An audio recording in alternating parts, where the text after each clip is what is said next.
দেওবাৰে নিশা যোৰহাট নগৰৰ ফাঁচিআলিত সংঘটিত হ'ল ভয়ংকৰ অগ্নিকাণ্ড। নিশা প্ৰায় 2 বজাৰ পিছত সংঘটিত অগ্নিকাণ্ডত ফাঁচিআলিৰ এটা গলিত থকা বহু সৰু সৰু ভাড়াঘৰ জুইত জাহ যায়। অগ্নিকাণ্ডত কেইবাটাও গেছ চিলিণ্ডাৰ বিস্ফোৰণ ঘটে। জুই বিয়পি পৰাৰ আশংকাত অগ্নি নিৰ্বাপক বাহিনী আৰক্ষী প্ৰশাসনে তৎপৰতাৰে সমীপৰ ভৱনসমূহ খালী কৰে।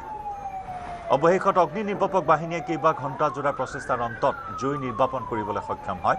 এই অগ্নিকাণ্ডত বহু ভাড়াঘৰ জুইত জাহ যায়।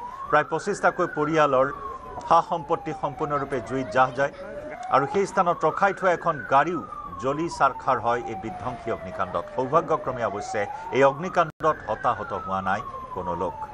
নিশা প্ৰায় 2 বজাৰ পিছত সংঘটিত হোৱা এটা বিধ্বংসী অগ্নিকাণ্ড। প্ৰথমে অগ্নিকাণ্ডৰ সূত্ৰপাত কেনেদৰে হ'ল সেই কথা এতিয়াও জানিব পৰা হোৱা নাই, কিন্তু অগ্নিকাণ্ডত কেইবাটাও চিলিণ্ডাৰ বিস্ফোৰিত হৈ ভয়াৱহ ৰূপ ধাৰণ কৰে। 25টাকৈ পৰিয়াল বৰ্তমান গৃহহাৰা হৈছে এই বিধ্বংসী অগ্নিকাণ্ডত। বহু সৰু সৰু ভাড়াঘৰ জ্বলি ভস্মীভূত হৈছে, সকলো সা সম্পত্তি জ্বলি চাৰখাৰ হৈছে এই অগ্নিকাণ্ডত। অৱশ্যে সৌভাগ্যবশতঃ কোনো লোক হতাহত হোৱা নাই।